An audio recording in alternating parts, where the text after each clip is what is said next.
Vocês estão felizes com Jesus? E Ele com vocês? Ótimo. Eu quero compartilhar algo com vocês nessa noite. E eu quero que você abra, por gentileza, a sua Bíblia, no Salmo 40 e no verso 1. Esse vai ser o nosso ponto de partida e o nosso trilho.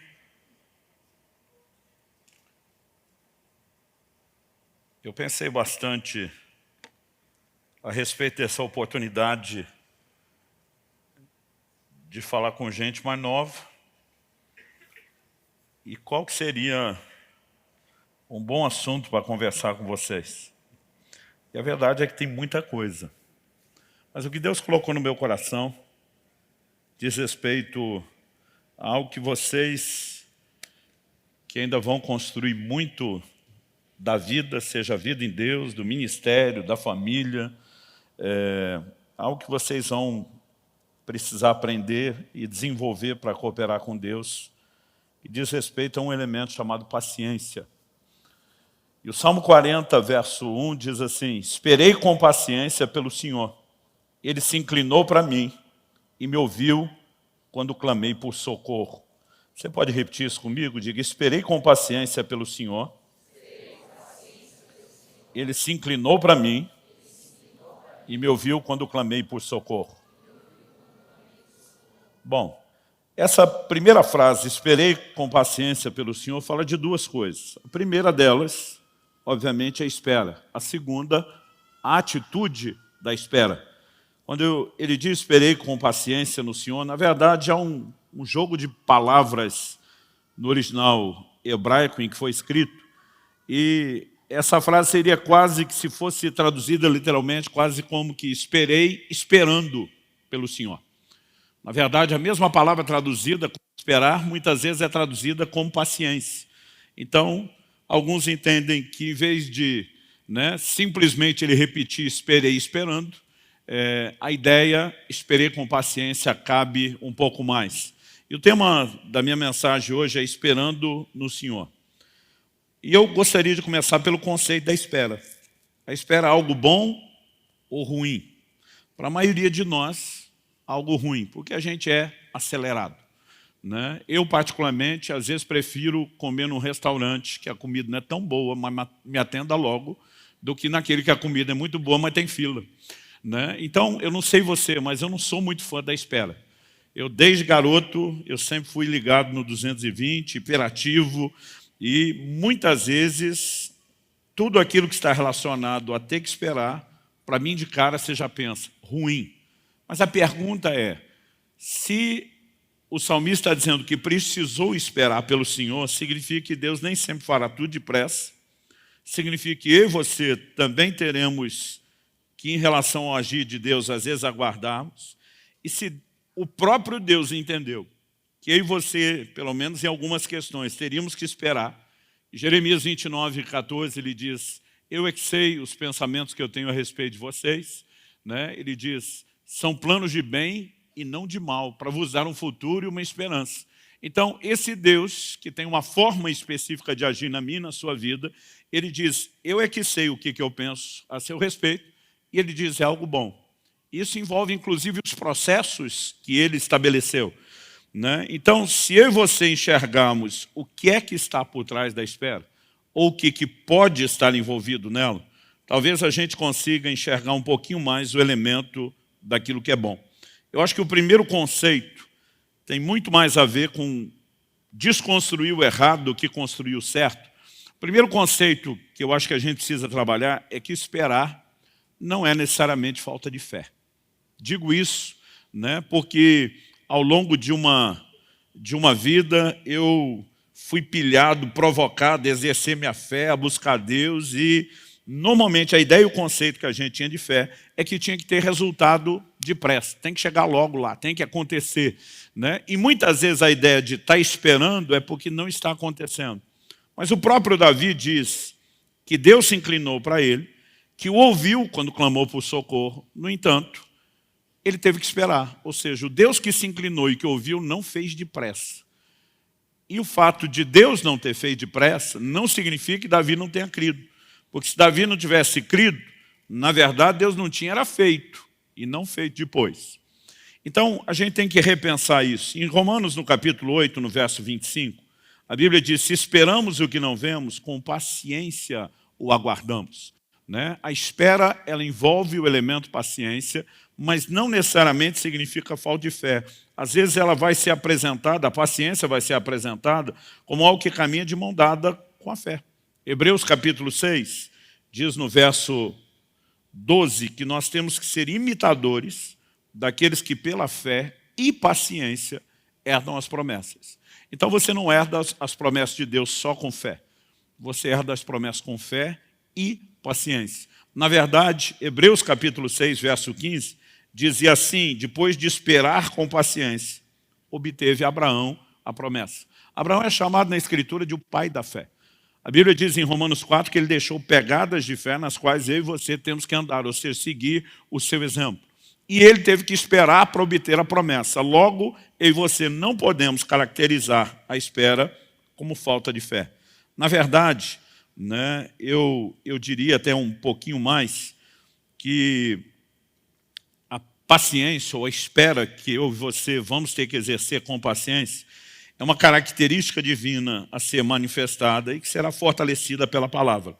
Em Romanos, no capítulo 15, de 4 a 6, a Bíblia diz assim, pois tudo quanto outrora foi escrito, para nosso ensino foi escrito, a fim de que pela paciência e pela consolação das Escrituras tenhamos esperança. Ora, o Deus da paciência e da consolação vos conceda o mesmo sentir de uns para com os outros, segundo Cristo Jesus, para que concordemente a uma voz glorifiqueis ao Deus e Pai de nosso Senhor Jesus Cristo. A Bíblia fala da paciência e consolação das Escrituras. A Bíblia fala a respeito de Deus dar paciência, né, e consolação a cada um de nós. Então, não dá para simplesmente ignorar. Isso é parte da vida cristã e é uma virtude que tem que ser exercida. Mas, honestamente, eu e você precisamos entender qual a importância da espera, porque emocionalmente, para a maioria de nós, ela gera desconforto. Eu admiro quando eu encontro assim, uma pessoa que é paciente. Daquela paciente que ela está de boa, tem que esperar ela estar de boa. Né? Porque assim, às vezes eu espero porque eu não tenho opção. Né? E nem sempre dentro de mim eu estou no melhor dos sentimentos enquanto espero. Com o tempo, obviamente, eu fui obrigado a crescer, a amadurecer, a aprender, a entender a importância da espera. Mas uma das coisas que me ajudou foi compreender no plano de Deus aonde ela entra. E a segunda coisa que eu quero destacar aqui, e aqui eu vou gastar um pouquinho mais de tempo do que no primeiro, é que a espera nos ajuda a amadurecer. Você pode repetir isso comigo? Diga, a espera nos ajuda a amadurecer. Em Gálatas, no capítulo 4, nos versos 1 e 2, a Bíblia diz assim, digo, pois, que durante o tempo em que o herdeiro é menor, em nada difere de escravo, posto que ele é senhor de tudo, mas está sob tutores e curadores até o tempo predeterminado pelo Pai. Então, a Bíblia está dizendo que quando o herdeiro é menor de idade, ele, legalmente falando, é herdeiro. Mas enquanto menor de idade, a Bíblia diz, na casa, em nada difere de um escravo. Por quê? Porque ele ainda não pode ter acesso à herança. E o texto simplesmente nos diz que, apesar de ser senhor de tudo, ele vai ficar sob tutores e curadores até o tempo predeterminado pelo pai. Porque o pai normalmente não permitia que o filho acessasse a herança enquanto criança, enquanto menor de idade, porque ele não tinha poder de gestão. Se você olhar Lucas 15, de 11 a 32, na parábola do filho pródigo, a gente descobre que quem acessa a herança antes de ter amadurecido, ele normalmente vai desperdiçar aquilo a que teve acesso.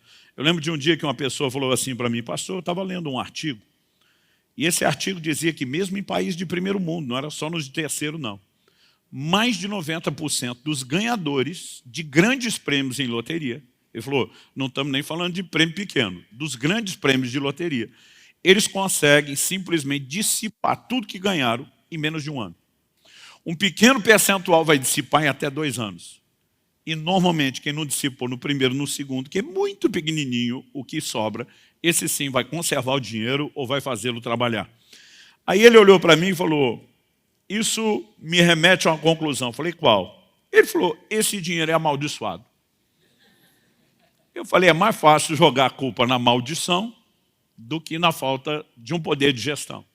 Olhei para ele e falei, você sabia que normalmente as empresas que viraram impérios bilionários, elas dificilmente vão durar muitas gerações? Que normalmente a próxima geração que assume o comando da empresa vai quebrar essas empresas que cresceram? Ele falou, não. Eu falei, a estatística é bem parecida. E o que a gente tem de similar, e não estou aqui advogando e nem dizendo para você ficar jogando na loteria, mas é que em vez de espiritualizar que o dinheiro se perde porque é amaldiçoado, a maioria das pessoas que acessa algo para o qual não está pronta e não tem condições de gerir aquilo, ela normalmente tende a meter o pé pelas mãos e perder isso tudo. Quando você pensa nessa perspectiva, isso deveria levar eu e você a entender que em relação ao chamado de Deus, ao plano e ao propósito de Deus para as nossas vidas, as coisas que Deus quer fazer não apenas em nós, mas através de nós, existe uma similaridade, um entendimento, né, a respeito de preparação. Então, por exemplo, a Bíblia fala a respeito do obreiro aprovado, e essa aprovação não é meramente da parte de Deus. A Bíblia diz, procura apresentar-te a Deus como obreiro aprovado que não tem de que se envergonhar. Então, para que eu seja aprovado por Ele, existe um posicionamento da minha parte, onde eu preencha determinados requisitos e Ele possa então fazer aquilo que Ele tinha em mente. E eu estou dizendo isso porque muitas vezes nas Escrituras, você vai perceber Deus trabalhando com as pessoas em prazos que são longos. É o tipo de coisa que eu não enxergava quando era garoto, que para mim tudo era para ontem. Né? E demorou para eu perceber, até lendo a Bíblia. Deus faz uma promessa a Abraão, vou te dar um filho. 25 anos. E tinha hora que eu ficava pensando, por que que quando o Senhor promete uma coisa, o Senhor fala tanto tempo antes? Né? Deus diz para Davi, eu vou te dar o reino. No mínimo 15 anos esperando. Aí você vê que o Abraão, que esperou 25 anos para ter um filho, quando o filho finalmente cresce e se casa. A Bíblia diz que Isaac se casou aos 40 anos. Eu fico pensando, eu no lugar de Abraão já esperei 25 anos para ver o filho nascer. Agora esperar mais 40 para o filho casar, para depois imaginar quando é que essa posteridade vem. Eu no lugar de Abraão não tinha esperado mais do que os 18. Aliás, eu nem sou Abraão, meu filho casou aos 18. Né? Então, eu fico pensando comigo mesmo, da onde esse camarada conseguiu esperar? Agora, o curioso é que o Isaac casa, e a semelhança da mãe, ele se casa com uma mulher que também não podia ter filhos. O homem que herdou a promessa do pai, eu vou te dar uma descendência numerosa, também está diante do mesmo problema, não pode ter filhos. A Bíblia diz assim, que Isaac orou insistentemente ao Senhor. E Deus ouviu a sua voz, ele deu os filhos, nasceu logo gêmeos. Aí eu li esse texto, a sensação que eu tinha era assim, que ele orou tanto que Deus disse, tá bom, toma, e que nem 9 meses precisou, né, de gestação para as crianças nascer. Quando você vai ler lá o texto bíblico, de Gênesis 25, a Bíblia diz, era Isaac da idade de 60 anos, quando lhe nasceram os gêmeos. Casou aos 40, orou com insistência, aos 60 os filhos chegaram, mais 20 anos. E a gente pode te dar exemplo após exemplo nas Escrituras. Eu não sei que idade José tinha quando teve os sonhos de Deus sobre ele estar numa posição de governo, mesmo diante da sua família. Mas a Bíblia diz que aos 17 anos de idade ele foi vendido pelos seus irmãos para o Egito. A Bíblia diz que aos 30 ele sai da cadeia para começar a viver o cumprimento. Então, só a primeira etapa levou pelo menos 13 anos. Até que os seus irmãos chegassem, porque aparece no segundo ano da fome, você pode jogar mais 9. Então ele estava com quase 40 anos de idade. Então, ao longo das Escrituras, quando a gente olha, as coisas não são tão rápidas, automáticas ou instantâneas como eu e você gostaríamos que fosse. A pergunta a ser feita é, José vai para o Egito, vendido, traído pelos seus irmãos, embora fosse fiel a Deus. Lá na casa de Potifar ele começa a prosperar, as coisas estão dando certo. Mas para ser fiel a Deus, e porque recusa a proposta da mulher de Potifar, ele é injustamente preso. Agora, na prisão, a Bíblia fala de uma ocasião que ele vê uma oportunidade. Qual oportunidade? 2 dos oficiais principais de Faraó, Gênesis 40 diz isso, vão parar na cadeia. Para os dois terem ido para a cadeia, provavelmente levantou-se a ideia de uma conspiração contra o rei, mas isso ainda não tinha sido investigado, porque senão os dois estariam mortos. Quando aqueles dois estão lá na prisão, cada um tem um sonho. José interpreta o sonho de um, o sonho do outro. Para o primeiro ele diz, deu bom. Em 3 dias você sai da prisão, vai ser restaurado ao seu carro, sua vida volta ao normal. Para o segundo, que era o copeiro, ele diz, deu ruim, perdeu. Ele diz, em 3 dias tu está morto, né? A coisa vai complicar para o seu lado. Mas a hora que ele dá a palavra para o copeiro, não para o padeiro que vai morrer, mas para o copeiro que vai ser promovido, José termina e diz assim, e quando você for restituído ao seu cargo diante de Faraó, lembra do teu servo aqui, que te ofereceu consolo na hora difícil, que te trouxe uma palavra de alento. E a Bíblia diz que quando tudo aquilo aconteceu, a Bíblia diz que o copeiro não se lembrou de José. Eu fico pensando, isso é história para você passar o resto da vida contando para os filhos, para os netos. Né? Olha, eu estava preso, morrendo de medo, não sabia o que ia acontecer, tive um sonho. O cara interpretou o sonho, me deu uma palavra de Deus, aconteceu tudo exatamente do jeito que ele falou. Quem é que esquece uma coisa dessa? Mas a Bíblia diz que o copeiro se esqueceu de José. Curioso é que 2 anos depois ele vai lembrar. Então você não pode dizer que o problema é de memória. Né? Porque a probabilidade de lembrar era mais cedo e não 2 anos depois do ocorrido. Mas muitas vezes o que eu e você não paramos para pensar é que Deus sabe lidar e gerenciar as circunstâncias de uma forma que eu e você não temos a menor noção. Quando José conversa com o copeiro, Gênesis 40, 14 e 15 diz que ele fala assim, porém lembra-te de mim, quando tudo te correr bem, e rogo-te que sejas bondoso para comigo, e faças menção de mim a Faraó, e me faça sair dessa casa, porque de fato fui roubado da terra dos hebreus, aqui nada fiz para que me pusesse nessa masmorra. Quando você ouve o discurso de José, é um discurso de dor, de alguém que está ferido, de alguém que está machucado, de alguém que está dizendo, me ajuda a sair desse lugar, porque aqui a coisa não vai virar, as coisas não vão funcionar. Agora a pergunta é, se o copeiro tivesse lembrado de José, e tivesse feito menção de José a Faraó, e conseguisse usar sua influência para tirar José da cadeia, o que é que seria de José? Assistente de cozinha?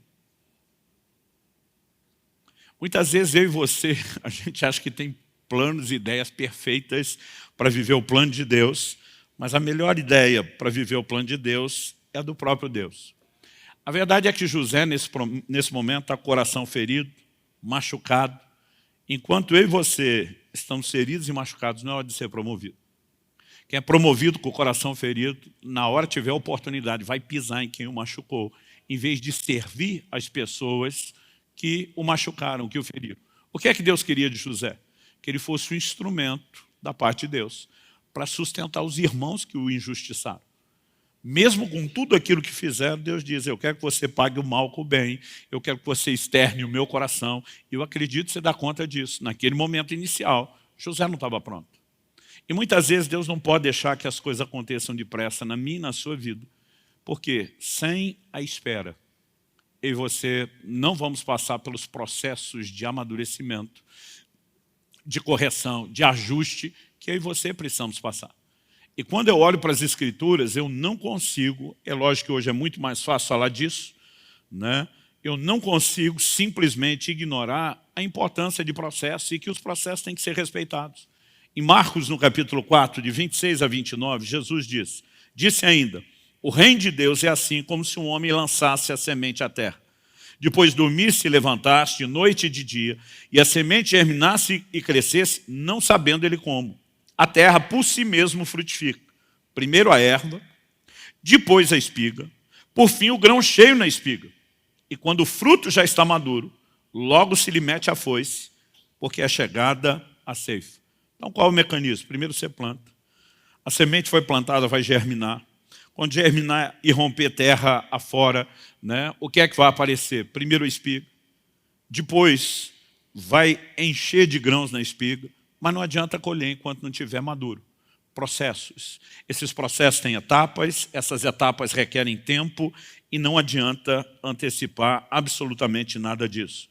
Eu li uma história muito tempo atrás de um camarada que viu uma lagarta, né, no quintal da casa dele, numa das plantas, e ele queria acompanhar o processo, viu ela fazendo casulo, e ele estava ansioso para ver a bichinha transformar em borboleta. Mas ele relatava que aquilo demorou e demorou muito. Demorou para fazer o casulo nunca abria, ele todo dia ia checar. Né? Quando finalmente começou a dar sinais de abertura, e ele estava naquela torcida, vai, vai, aquilo também não andava depressa.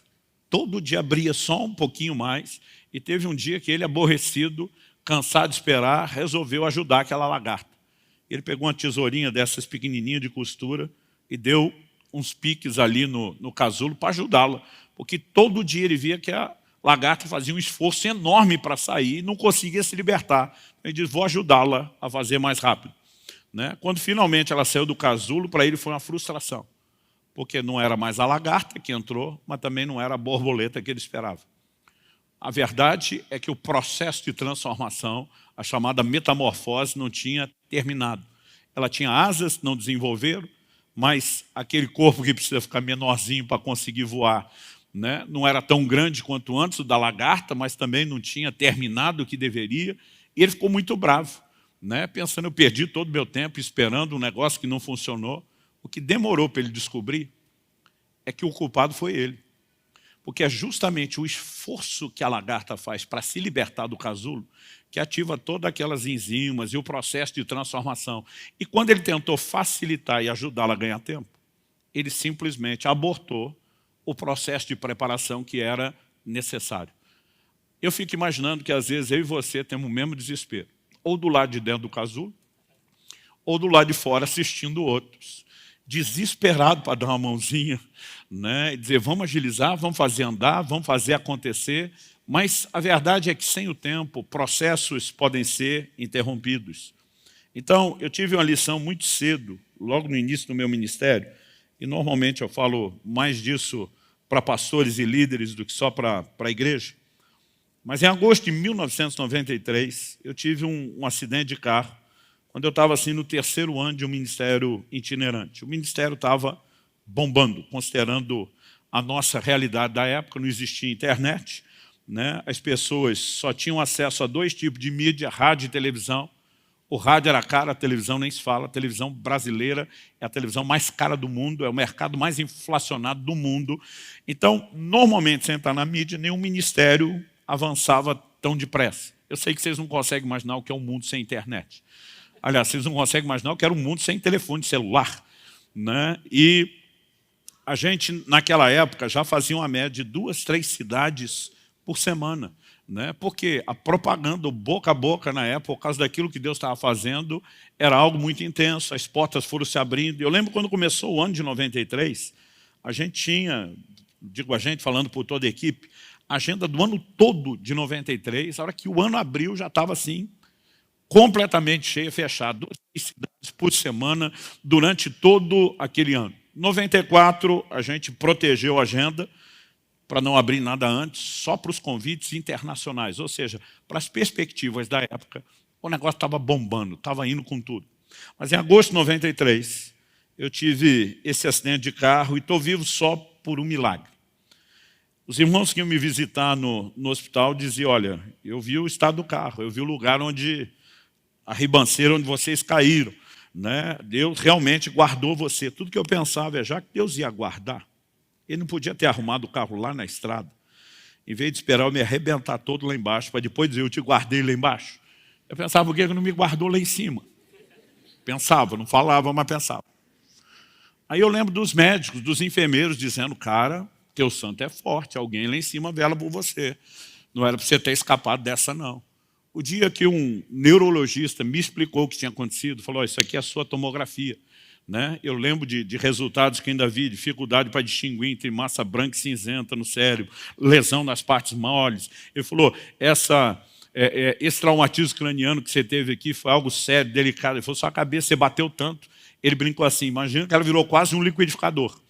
Né? E ele começou a descrever, ele falou, olha, o ponto principal onde nós tivemos que remendar a sua cara foi a região da fonte. Né? Ele falou assim, e a pancada nesse tipo de lugar costuma ser fatal. Era para você ter ido. E eu lembro desse cara dizendo, teu santo é forte, alguém lá em cima está cuidando de você. Os enfermeiros que me socorreram disseram, olha, nós reconstituímos sua pálpebra esquerda, ela rasgou mais da metade. E não existe ângulo, né, onde qualquer coisa possa rasgar tanto a pálpebra que não toque no globo ocular. Então, se não fosse morrer, era no mínimo você ter perdido a vista, né, a visão do olho esquerdo. Alguém cuida de você, mas com todo mundo falando de tudo que Deus fez, eu ficava só pensando, Já que o Senhor ia fazer um milagre, não podia ter feito ele inteiro, não podia ter me guardado de tudo isso.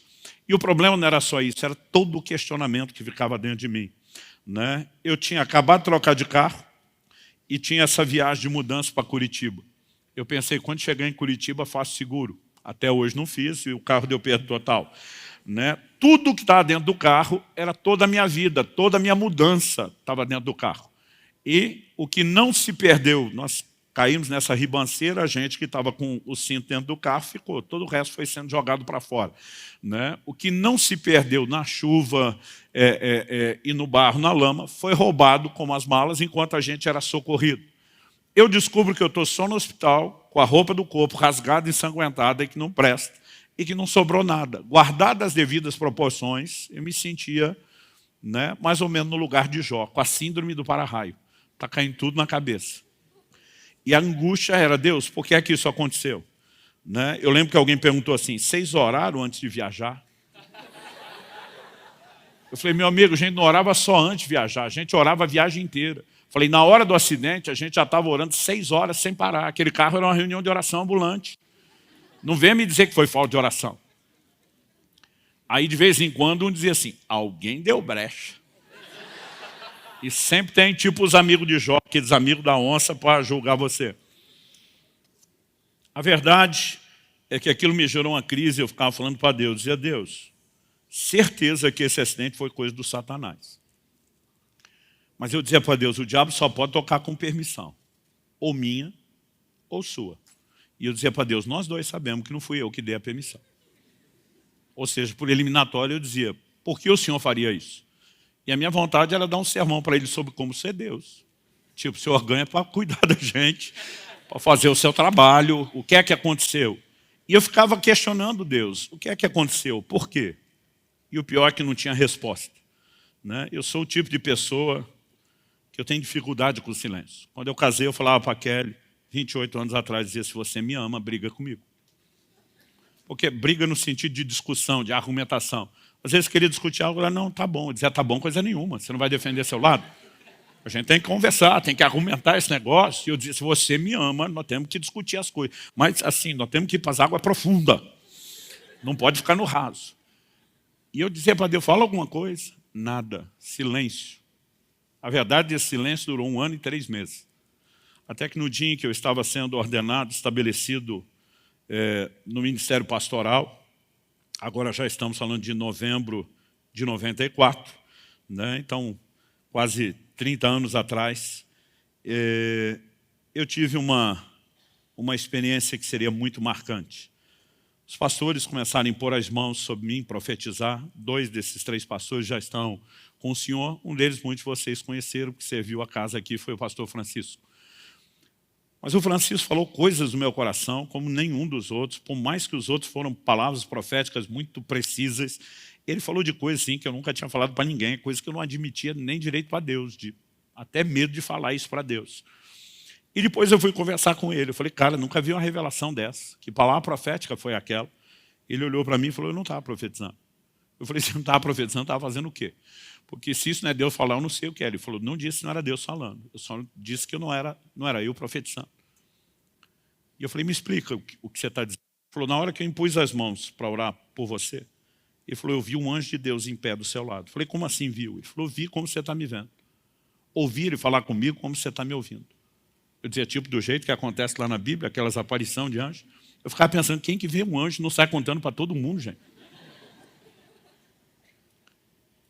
Aí ele falou assim, e quem me contou todas aquelas coisas foi o anjo. Ele falou, inclusive, deixa eu falar o que eu não falei em público.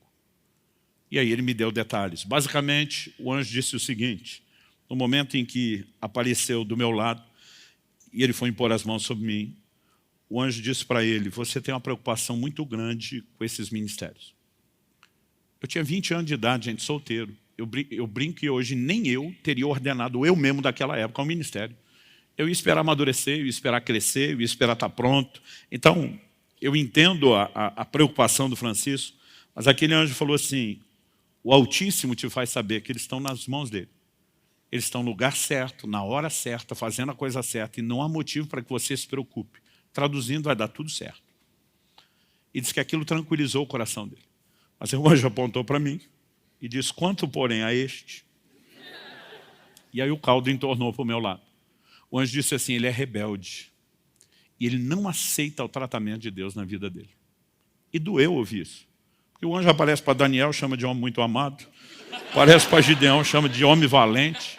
Falei, pô, velho, não rolou nenhum adjetivozinho bom, nenhum elogio para mim. Eu me rebelei para provar que não era rebelde, mas não adiantou, só provou o ponto. E ele disse assim, ele não aceita o tratamento de Deus na vida dele. Então ele emendou e falou, apontando para mim e disse, diga para ele que o acidente de carro que ele teve no ano passado foi, como ele diz nas orações dele, foi de fato uma tentativa de Satanás de destruí-lo. Ele está certo quando diz isso. Mas diga para ele, por que Deus o permitiu? E o anjo começou a dizer o seguinte, o ministério dele estava crescendo mais rápido do que a capacidade dele de se deixar ser preparado, trabalhado por Deus. E era só uma questão de tempo. Ele ia sucumbir debaixo do peso do próprio ministério. O sucesso se transformaria em fracasso, porque não tinha estrutura para suportar o lugar onde ele estava entrando. Então ele diz, o diabo queria pará-lo, porque o via como uma ameaça. Deus precisava pará-lo para não perdê-lo. E até hoje, mais de 30 anos se passaram, eu tenho vergonha de contar a história. Porque eu passei 1 ano e 3 meses julgando Deus, questionando Deus, né, tentando ensinar ele a ser Deus, e na verdade ele estava me guardando, estava me protegendo. O que eu comecei a descobrir é que muitas vezes, porque nós abortamos alguns processos, porque não queremos esperar, a roda tem que girar, tem que fazer acontecer, a gente deixa de viver processos necessários de amadurecimento. Então o anjo apontou para mim e disse, nos próximos anos, Deus vai tratar profundamente com ele nessa cidade. Aos poucos, ele vai começar depois, na hora certa, voltar a viajar, até que lentamente chegue o momento onde ele esteja pronto para voltar a fazer aquilo que ele faz. Sabe quanto tempo levou? 25 anos. Foi só quando eu fiz a transição da igreja, da Alcance aqui, Curitiba, que o pastor Marciano assumiu. Né? E Deus falou comigo 1 ano antes. Ele diz agora, quando você completar os 25 anos de pastorado, então estou falando de 5 anos atrás. Ele diz, estou te liberando para voltar a fazer aquilo que você fazia antes. 25 anos depois. Não significa que eu não fiz nada ao longo dos 25 anos, mas eu e você precisamos entender que Deus trabalha com processos. E nesses processos envolve tempo. E no tempo, Deus trabalha dentro de nós. Entre toda a promessa de Deus, guarde isso, em toda a promessa de Deus e o seu cumprimento, tem um intervalo de tempo. Nesse intervalo, Deus vai trabalhar mais dentro de nós do que fora de nós. Ou seja, Ele trabalha mais nos preparando do que necessariamente nos usando e fazendo acontecer. E a gente precisa ter a mentalidade de paciência. É lógico que nem tudo será necessariamente tão demorado. Eu lembro que em 93, antes do acidente, eu já tinha escrito meu primeiro livro, Falar em Línguas. Né? Na época ele chamava Linguagem Sobrenatural de Oração, depois virou só o subtítulo. Com o acidente, com a interrupção das viagens, o fato de ter ido pastorear, deixei tudo no stand-by, mas eu tinha uma convicção no meu coração desde a minha adolescência. E Deus queria que eu escrevesse, que essa seria uma das formas do Ministério de Ensino. Então, depois de muita paciência, né, porque eu fui pastorear a partir do final de 93, em 98, depois de 5 anos, que para mim era muito tempo, gente. Eu falei, quer saber? Chegou a hora de trabalhar e publicar o livro. Eu lembro de um dia, era uma terça-feira, consigo lembrar aquela terça-feira, que terça era o dia de reunião do presbitério, à tarde a gente reunia na igreja, tomava decisões que diz respeito ao governo da igreja, mas à noite a gente não tinha atividade na igreja, a gente reunia com as esposas para ter um tempo de comunhão, a gente comia junto, e oração, e buscar Deus junto. E toda terça-feira aquele encontro mudava. Naquela terça-feira ia ser na nossa casa. Então, eu lembro quando acordei de manhã, estava no meu tempo devocional, o Espírito Santo falou comigo assim, à noite, na reunião na sua casa, o primeiro a chegar vai ser fulano. Fulano era o único solteiro do time nosso. E era o único que nunca chegava no horário. A gente ficava bravo com ele, a gente dizia, tu não tem nem mulher para culpar, pode dizer que é ela que fica, né, demorando para arrumar. Aliás, a gente chamava ele de noiva, porque a gente dizia que ele parecia uma noiva no dia do casamento, do tempo que ele levava para se arrumar. E aquilo assim, era um teste de paciência para todo mundo.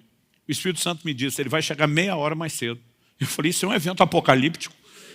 Se chegar no horário já é avivamento, imagina chegar meia hora mais cedo. E o Senhor me disse, a razão pela qual ele vai chegar mais cedo é porque eu dei a ele essa noite um sonho a seu respeito.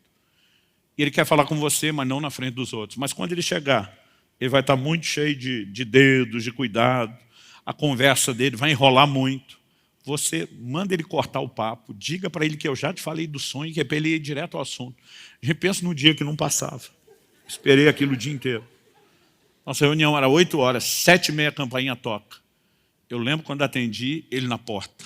E eu já fiquei impressionado. Falei, Deus está nisso. Aí ele entra, começa aquela conversa mole, será que chove, será que não chove? Eu falei, fulano, corta o papo. Deus me disse hoje de manhã que se ia chegar meia hora mais cedo, se nunca aconteceu antes, eu imagino que nunca mais vai acontecer. Ele me disse que ia chegar antes porque você teve um sonho, ele te deu um sonho a meu respeito, e você queria contar isso antes dos outros chegar. Quando eu falei isso, ele arregalou os olhos. Eu lembro dele, até hoje eu lembro dele dizendo, Santo Deus da glória, é de Deus. Aí o bicho ficou valente. O pior, que eu pensei, o que quer que seja que ele vai falar, eu já validei antes.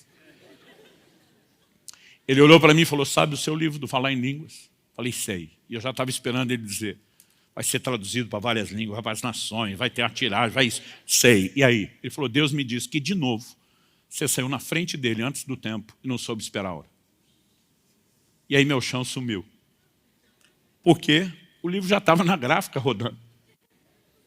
Eu fiquei pensando, o senhor não podia ter falado isso semana passada? O que é que eu vou fazer com esse negócio na hora que sair da gráfica? Mas de alguma forma, naquele momento, eu estava dizendo, de novo, você não soube esperar. Um dia desse alguém falou, poxa, pastor, a gente fica feliz de saber, o senhor com tantos títulos, mais de 2 milhões de livros distribuídos, né? Esse negócio da noite para o dia, eu falei, fala que foi da noite para o dia de novo, que eu dou em você. Falei, 30 anos construindo, esperando esse negócio, você vê que foi da noite para o dia. E tinha momentos, eu lembro de um dia assim que eu falei, Deus, meu maior inimigo não é o Satanás, é você. Porque o diabo não pode impedir o seu plano, o seu propósito. Se eu estalar o dedo, esses livros vão acontecer. Mas o senhor não estala o dedo. Qual é o seu problema? Eu lembro de um dia que eu falei, quer saber? Eu desisto desse negócio. Eu já nem sei se o senhor prometeu, se fui eu que quis, da minha parte. Eu desisto, eu abro mão, enterro esse negócio. Aliás, foi a partir desse dia que começou a acontecer. Quando eu e você queremos muito que alguma coisa aconteça, a gente está dando sinais de que não está pronto para isso. Nossas próprias expectativas sinalizam que nós misturamos alguma coisa dentro da gente. E eu tive que aprender a esperar com paciência. Isso foi em 2008. Em 2001, um dia eu estava orando e o Espírito Santo falou assim comigo, na hora certa, uma das pessoas que eu vou usar para empurrar e movimentar os seus livros e levar isso para um outro patamar, se chama Márcio Valadão. Na época, Igreja Batista na Lagoinha, em alta na internet, né, na televisão, diante do trono nem se fala. Pensei, um padrinho desse, meu amigo, é o que qualquer um ficaria feliz. 2 anos depois dessa palavra, um dia num evento, alguém me apresenta ao pastor Márcio Valadão. Eu fui lá para ouvi-lo nesse evento de pastores, e quando eu estava entrando, alguém falou assim, vem cá, deixa eu te apresentar aqui ao pastor Márcio. Falou, pastor Márcio, esse menino tem abençoado muito nosso estado. E quando falou e mencionou meu nome, falou, eu já li um livro dele. Pensei, me confundiu com alguém. Mas eu não quis ser indelicado e dizer, não, o senhor me confundiu com alguém. Aí quando ele falou, já li um livro seu, eu falei, é mesmo? Qual? Ele falou, um que você fala do agir de Deus, o agir invisível de Deus, que dá o testemunho do seu acidente. Pensei, ele leu mesmo. Ele falou, filho, você me abençoou tanto com aquele livro. Eu queria muito que você fosse ministrar em Lagoinha. Aí começou a tocar a música da pastora Ludmila na minha cabeça. Chegou a nossa vez, chegou a nossa hora. E lá fui eu, janeiro de 2004, ministrar na Batista da Lagoinha. Eu lembro, Paulo, meu irmão, foi comigo. A gente botou tanto livro dentro do carro, Rafael, para divulgar os livros lá, que as rodas do bichinho estavam assim até torta. Eu lembro a gente não tinha como conciliar uma agenda rápida como ele queria, então acabei aceitando pregar em 2 cultos por semana no mês de janeiro. Primeira semana de janeiro. Belo Horizonte debaixo de chuva, descendo morro. Mas ainda assim, eu lembro que a pastora que me recebeu num dos cultos, ela falou, olha, pastor, desculpa, com a chuva, com as férias, reunião está vazia. Reunião vazia era umas 2.500 pessoas. Eu pensando, para quem acabou de começar outra igreja, que era a primeira das Alcances de Irati, que estava com as 150, né, eu pensei assim, acho que nós já temos um bom movimento. Mas eu lembro que na hora de ir embora, depois dos 2 cultos, das 2 reuniões, eu perguntei para o meu irmão, falei, e aí? Como é que foi? Ele falou, como é que foi o quê? Eu falei, os livros. Gente, eu botei livro, na época, a R$5, parcelando em 5 de 1. Tinha livro que me custava mais do que isso. Mas eu estava quase naquela filosofia do traficante, a primeira vai meio de graça e depois a gente tenta, né? Mas eu lembro que eu perguntei para o Paulo, falei, e aí, quanto vendeu? Ele falou, 150. Falei, 150 livros? Ele falou, não, 150 reais. Vendeu 30 livros. Aí eu falei, não, estou falando sério. Ele falou, eu também. Eu falei, nos 2 cultos, nas 2 reuniões, ele falou, é. Ele disse, vem cá. Aí ele abriu o porta-mala do carro e mostrou, estava tudo igual ao jeito que veio. Eu falei, não foi dessa vez. Mas também o pastor Márcio não estava aqui para fazer a propaganda. Alguma coisa vai acontecer. E não aconteceu nada, ninguém nunca mais me chamou. Ninguém tocou no assunto, ninguém falou de livro. E eu lembro que simplesmente na minha cabeça eu cheguei a uma conclusão. Falei, Deus não falou nada, eu acho que eu inventei o que eu queria ouvir e vamos botar esse negócio de lado. 2013, acho que foi finalzinho de 2012, o Lou Engle veio dos Estados Unidos para fazer um decol em Belo Horizonte, nos pediram ajuda, a gente traduziu e publicou o livro dele, o DNA do Nazireu, e a gente fez a movimentação para estar lá. Mas eu lembro que a turma disse, você consegue estar com a gente no decol? Eu falei, olha, estou no meio do evento, não consigo não. Mas eu lembro que um dia a Nívia falou comigo, com a Kelly, falou, olha, tem um momento que os adolescentes vão estar orando, mesmo que vocês não possam ir, manda Israel para lá. A gente precisa de uns adolescentes crentes, sérios, comprometidos com Deus para esse momento de oração. Eu falei, não, ele dá, tem condições. Né? Conversei com ele, falei, filho, você vai? Falei, olha, você vai ficar na casa de amigos, organizei as coisas. Mas eu lembro quando eu estava num evento em São Paulo ministrando, que eu comentei, falei, olha, meu filho vai ter um momento de oração lá no Descentes. Cara, e por que você não está lá? Eu não estou lá por causa de vocês, dessa agenda que eu estou aqui. Os caras, pelo amor de Deus, vamos mexer nessa agenda. Quando que ele ora lá? Eu falei, na sexta-feira. Você prega na quinta, encerra no sábado, compra uma passagem de última hora, vai lá estar com seu filho, o menino está começando, você tem que estar junto.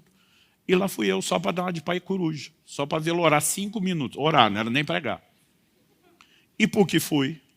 Um dos organizadores me viu no evento e falou, você apareceu. Eu falei, só vi um pouco, já estou indo embora. Vou daqui para o aeroporto. Ele falou, cara, deixa eu te apresentar o Lu, que quer te agradecer o negócio do livro. Eu falei, claro. Ele falou, na verdade, a turma já foi para o restaurante, você pode comer com a gente? Posso. Aí me levaram. Quando cheguei lá, entre outras pessoas estavam na sala, pastor Márcio, todo mundo. Mas quando eu entrei, sentei, todo mundo já estava comendo, conversando, eu cheguei, quieto, entrei, quieto, fiquei. Eu tenho a mania de ficar me esticando na cadeira, e dos momentos que eu fiz isso, torci o pescoço para um lado, torci para o outro. Quando eu viro, o pastor Márcio, que estava 2 cadeiras depois de mim, está fazendo a mesma coisa. E a gente se olhou, ele falou, Subirá, é você? Eu falei, sou eu. Ele falou, filho, os seus livros me abençoam tanto. Eu pensei, não começa.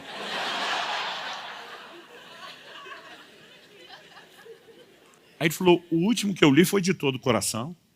Ele dizia os nomes. Ele falou, filho, como você me abençoou? Tem algum livro novo saindo? Eu falei, estou escrevendo um que é o propósito da família.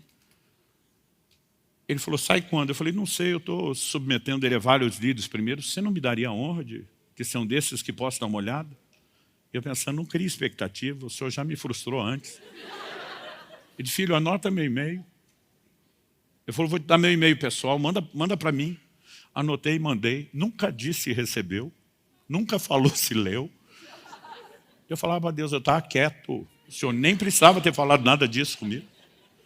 Mas aí no início de 2013, alguém entrou em contato comigo um dia e falou, olha, pastor Márcio quer que o senhor venha pregar num num evento, na Conferência Espírito Santo, e fique para os cultos de domingo. Eu olhei a agenda, já tinha um compromisso, falei, não posso.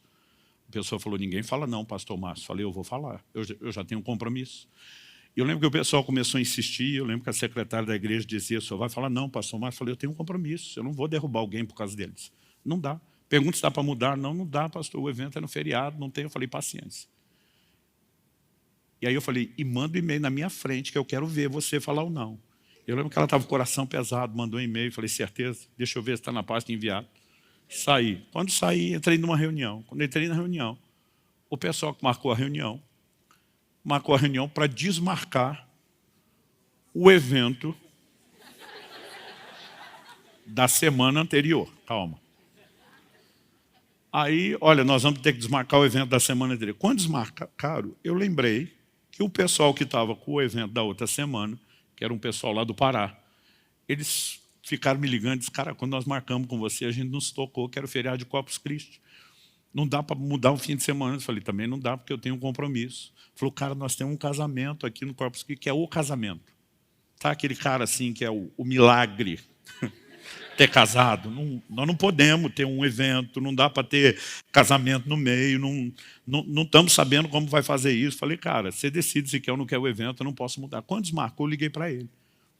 Falei, amigão, lembra aquele fim de semana antes que você queria? Por causa do casamento, acabou de liberar. Ele falou, pois é, o cara não vai mais casar. Falei, o sangue de Jesus tem poder?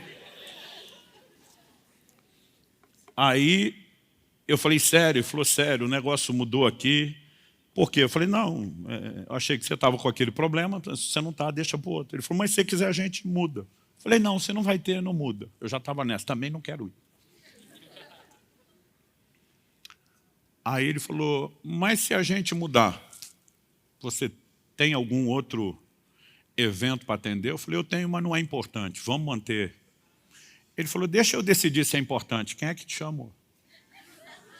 Eu falei, amigo, se não vai ter o casamento, acabou. Ele falou, Subirá, não vou desligar esse telefone sem saber qual o convite que você tem. Qual a proposta que você tem de remanejamento? Eu falei, um pessoal de Belo Horizonte. Quem? Agoinha. Um pastor de departamento chamou, eu falei, não, para o pastor Márcio. Ele falou, ninguém fala não para o pastor Márcio. Ele disse, você vai para esse evento. Tá mudado. Aí eu lembro que eu voltei e falei, você mandou e-mail? A secretária falou, mandei. Eu falei, desmanda. Ela falou, não tem mais jeito. Eu falei, me passa o contato da pessoa. Liguei e falei, você já recebeu o e-mail? Ele falou, ainda não. Eu falei, olha, eu te mandei um e-mail com a negativa, mas uma santa bagunça aconteceu aqui. Eu vou, mas é nos meus termos. Ele falou, estamos aceitando qualquer coisa. Resumo, lá fui eu. No culto de domingo, o pastor Márcio pegou meu livro, nesse inteirinho tinha saído o livro da família. E ele falou, gente, eu tive o privilégio de ler esse livro, porque o Subirá me mandou um e-mail antes. É um material fantástico, vocês nunca me verem recomendando nada. Ele está vendendo um preço ridículo, que é para ajudar vocês, mas menos se fosse um valor. E ele começou a recomendar o livro. Enquanto ele falava, eu estou sentado, antes de eu subir pregar, começa a encher meu celular de mensagem. O pastor do Rio de Janeiro, que estava assistindo o culto, falou, por esse preço eu quero 4.000 livros. Aí o outro começou a dizer, vai ter que vir aqui lançar. Eu não consigo explicar para vocês qual foi o efeito. Durante um tempo no nosso escritório, o pessoal falava assim, o efeito Lagoinha.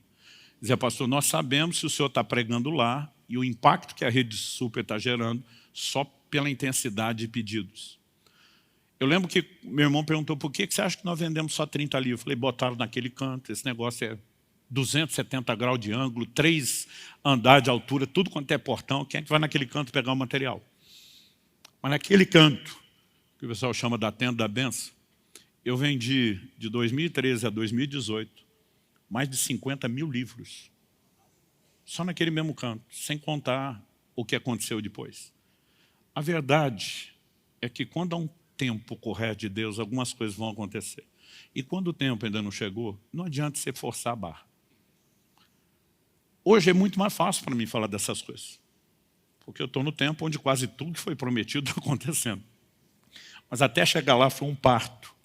E eu gosto de dizer às pessoas algo, que é o seguinte, terceiro e último tópico. Acelerar pode retardar. mais do que a nossa maturidade pessoal, que vai sendo trabalhada durante a espera, eu e você precisamos entender que é o propósito de Deus como um todo. E quando falamos do propósito de Deus como um todo, tem questões que não diz respeito somente a gente. O que teria acontecido com José se ele tivesse sido lembrado pelo copeiro, como nós falamos antes? Algo muito interessante a respeito de Moisés. A Bíblia diz em Atos, no capítulo 7, e no verso 17, como, porém, se aproximasse o tempo da promessa que Deus jurou a Abraão. A palavra traduzida tempo aqui no grego é cronos. Cronos é o tempo cronológico, aquele que a gente mede no relógio, no calendário. E eu já vou falar de que tempo é esse. Quando chega o verso 20 de Atos 17, na pregação de Estevão, a Bíblia diz assim: por esse tempo nasceu Moisés, que era formoso aos olhos de Deus. A expressão do 17 é quando se aproximasse o tempo, cronos. Por esse tempo nasceu Moisés, kairos. Kairos, diferente do cronos, ele fala de uma estação profética. Nem sempre exatamente aquela data e aquele tempo da folhinha do jeito que nós medimos, mas ele fala de uma estação profética. Qual era o tempo da promessa de Deus a Abraão? Gênesis 15, de 12 a 14, diz assim: ao pôr do sol caiu profundo sono sobre Abraão, e grande pavor e cerradas trevas o acometeram. Então lhe foi dito: sabe com certeza que a tua posteridade será peregrina em terra alheia, será reduzida à escravidão e será afligida por 400 anos. Mas também eu julgarei a gente a que eles têm de sujeitar-se, e depois sairão com grandes riquezas. Então estamos falando lá do primeiro patriarca, Abraão. Deus diz: deixa eu te dar a letra, o que é que vai acontecer lá na frente. Sua descendência vai ser peregrina. Eles vão sair daqui, eles vão para uma terra onde serão sujeitos à escravidão. Deus diz: vai durar 400 anos.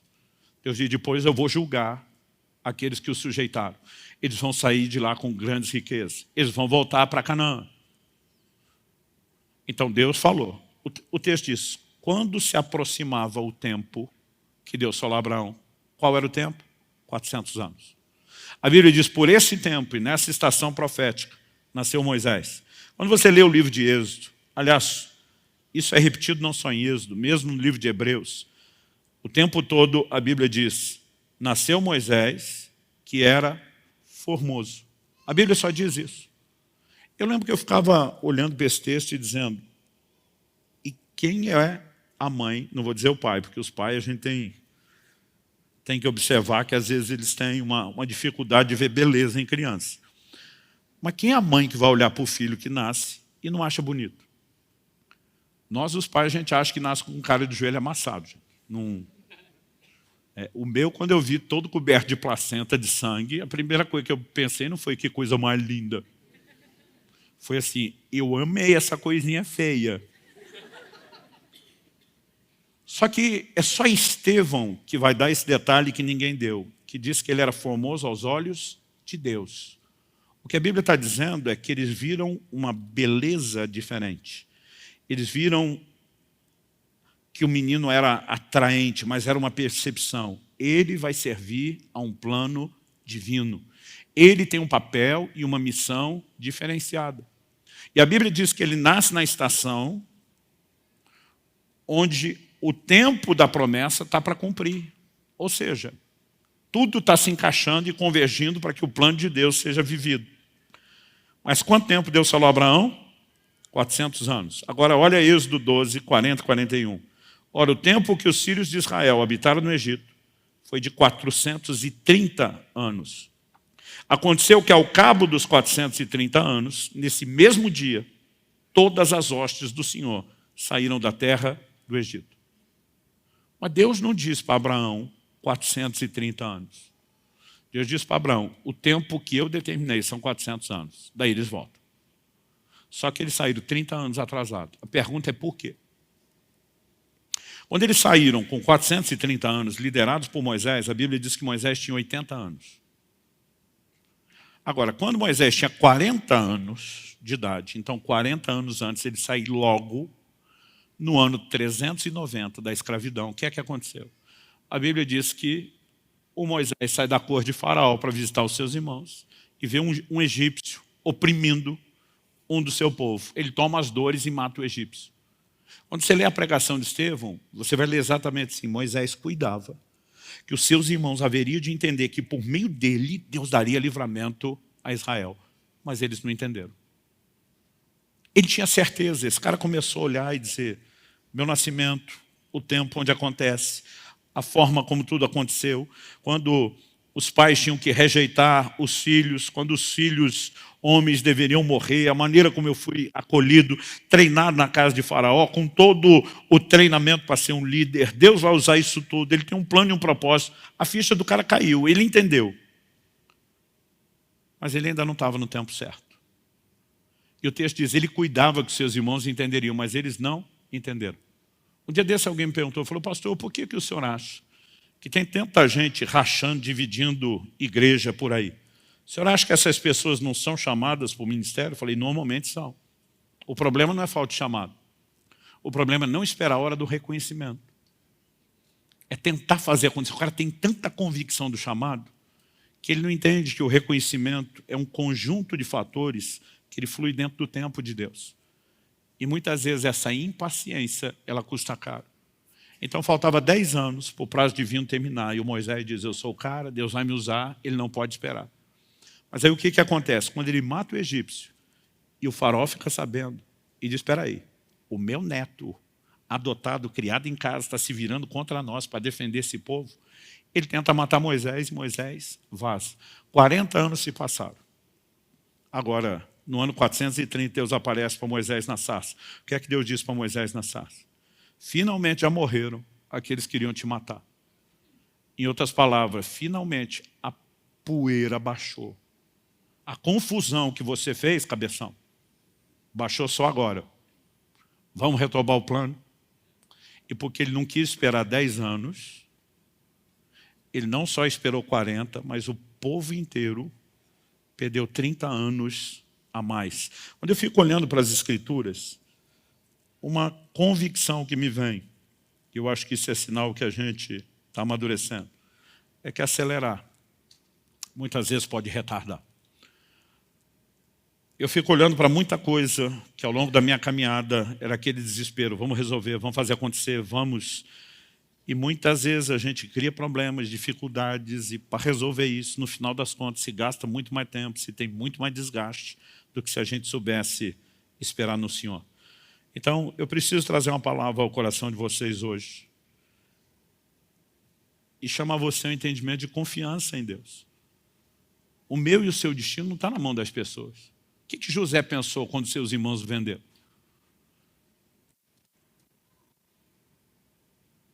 Muita coisa pode ter passado na cabeça daquela criatura, mas tipo assim, eles decidem minha vida. Daqui a pouco ele está lá como escravo na casa de Potifar, porque uma mulher inventa uma mentira, ele está na cadeia. Daqui a pouco, né, na cadeia, ele vai descobrir que Deus usou toda a série desses eventos para deixá-lo na cara do gol. Para que na hora certa, alguém dissesse: tem alguém aqui que interpreta sonhos, ele fosse colocado diante do faraó, e todo o plano e o propósito de Deus pode se cumprir. Mas até que isso acontecesse, eu acredito que eu e você vamos ter que entrar num lugar de aprender a confiar que o meu e o seu destino não está na mão das pessoas, não está na mão das circunstâncias. Há um Deus cuidando de mim e de você. Eu não sei te dizer quanto desgaste eu tive com muita coisa. Eu lembro que um dia eu falei para Deus: por que o Senhor fala tanto tempo antes de acontecer? Não dá para prometer mais perto? Um dia desse a gente estava numa ordenação, camarada recebendo palavra profética: eu vou te usar, e glória a Deus, aleluia, cutucando os outros. Falei: pobrezinho. Alguém vai falar para ele que não vai acontecer nada depressa? Os outros diziam: não, nós sofremos, deixa ele sofrer. A gente ficava fazendo chacota até do negócio. Aí um dia eu falei para Deus: por que é que o Senhor fala tanto tempo antes? Não dá para falar mais perto? Em vez de quase matar nós de ansiedade. Mas quando Deus faz promessa, gente, Ele não está só anunciando o que Ele vai fazer. Ele está nos dando a oportunidade de nos prepararmos, de cooperarmos com Ele. E muitas vezes a ansiedade, Ele falou, Ele faz tudo sozinho. Paulo disse para Timóteo: de acordo com as profecias foram ditas a teu respeito, combate firmado nelas o bom combate. E acho que uma coisa boa de quando você já tem um certo tempo de caminhada com Deus é que você comece a entender não só que há processos, que eles requerem tempo, mas a importância do tempo para que eu e você possamos amadurecer. Algo que eu ficava me perguntando para Deus, por que é que o Senhor me chamou para pastorear uma igreja local? O seu chamado inicial era para servir o corpo de Cristo. A sensação que eu tinha era dizer, o Senhor me fez sentir o gosto, me cortou o barato de tudo isso, me confinou dentro de uma estrutura que não me permite viver o chamado. Hoje você sabe o que eu mais ouço dos pastores? Andando pelo Brasil e mesmo fora. A turma diz, Subirá, se você não tivesse sido um pastor local, você não seria tão útil para a igreja hoje. Você não teria noção do que é a realidade da igreja hoje. Ao mesmo tempo, a gente começa a entender depois várias coisas que você diz, não é que Deus estava certo? Como sempre está. Então, assim, eu queria provocar uma resposta de fé no seu coração, de que há um Deus cuidando de mim e de você. E que a gente pode se abandonar aos cuidados dele sem restrição de confiança. Dizendo, ele vai fazer a seu tempo, a sua forma, a sua maneira, o que tiver ao meu alcance eu faço, no sentido de me preparar, de orar, de estar disposto, de viver, né, cada etapa servindo a Deus da melhor maneira possível. Então, você olha para o José, ele está como escravo na casa de Potifar. A Bíblia diz que ele virou chefe dos escravos. Qual era o chamado dele? Governo, liderança. Aí o cara diz, estou aqui como escravo, vamos começar treinando aqui. Vou ser chefe de escravo. Quando ele vai para a prisão, a Bíblia diz que ele virou chefe dos presos.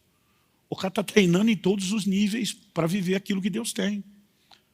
O que eu e você não podemos é esperar sentado, fazendo nada. Mas assim, sem acelerar, sem concorrer com Deus, mas cooperando com Ele, se permitindo ser trabalhado, isso vai fazer toda a diferença. Hoje, quando eu vejo algumas coisas acontecendo, eu falo, Senhor, Hebreus 6,10 diz que Deus não é injusto para se esquecer do trabalho, né, que nós fizemos, do amor que demonstramos para com os santos. Essa argumentação de que Ele não é injusto precisa estar no meu e no seu coração. Tem coisas que eu e você fazemos que a gente fica perguntando, ninguém viu, ninguém percebeu, vai ficar por isso mesmo? Mais do que o tio de Esther livrou a cara do rei, ficou sabendo de uma conspiração contra o imperador que dominava o mundo dos seus dias, e ninguém fez nada para agradecer. Só que um dia o imperador perde o sono. Não tinha internet, não tinha televisão. Aí o cara decide ler as crônicas do reino e pede para alguém trazer. O cara abre lá justamente o episódio que fala do Mardoqueu desbaratando a conspiração. O rei pergunta o que é que foi feito para agradecer esse homem. O cara diz, não foi feito nada. Como nada? Não pode ficar sem gratidão. Pois é, mas se tivesse alguma recompensa, estava escrito. Aí o rei diz, nós temos que corrigir o erro. E ele acorda decidido a arrumar coisa. Aí chega Amã, o maior inimigo de Mardoqueu, que já fez tudo, né, para simplesmente tirar o Mardoqueu do cenário, para matá-lo.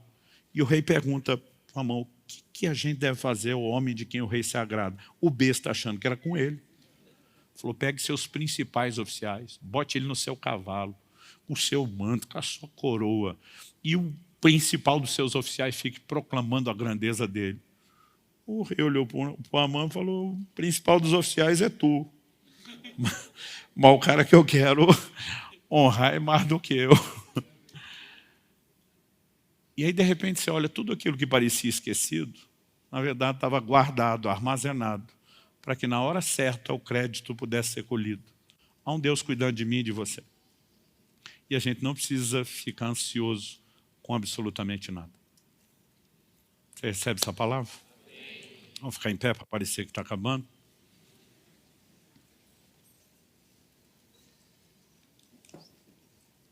Tiago, capítulo 5, verso 11, diz, eis que temos por felizes os que perseveraram firmes. Tendes ouvido da paciência de Jó, e vistes que fim o Senhor lhe deu, porque o Senhor é cheio de terna misericórdia e compassivo. O que é perseverar firme? Essa capacidade de dizer, eu não desisto. Há momentos onde a espera vai mexer profundamente comigo, com você, com as nossas emoções, com a nossa confiança. E nós vamos ser testados, e nós vamos ter que questionar, ouvimos mesmo Deus falar? Houve uma promessa? Se houve, nós podemos confiar. Porque Deus não vai quebrar sua palavra, Ele não vai brincar conosco. Mas tem hora que é confuso. Porque o Deus que prometeu a Abraão dar um filho, quando Deus diz para ele, agora me sacrifica o filho. Você acha que o velhinho não pensou que Deus estava meio bipolar? Uma hora da filha, outra hora arranca filho, não sabe o que quer. Mas ao mesmo tempo, quando ele vai adorar, ele fala para os servos, eu e meu filho iremos e voltaremos.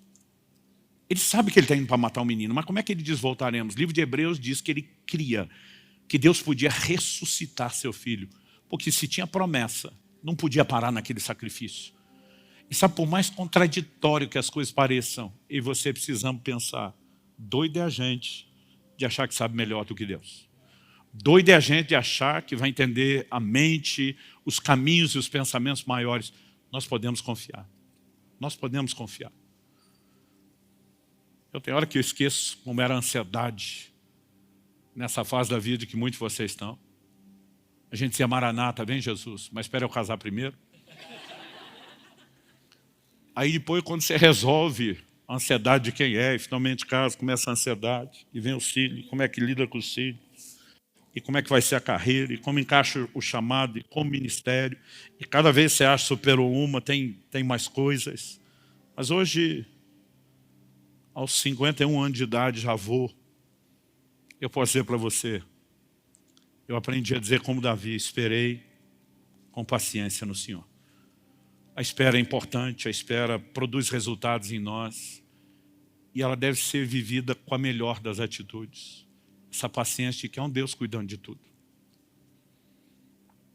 Tudo que nós vamos construir na vida, seu matrimônio, criação de filhos, ministério, projeto de Deus, são todos projetos a longo prazo. São projetos para uma vida inteira. E você não vai chegar lá correndo em área nenhuma. Vai ter que ter paciência para tudo.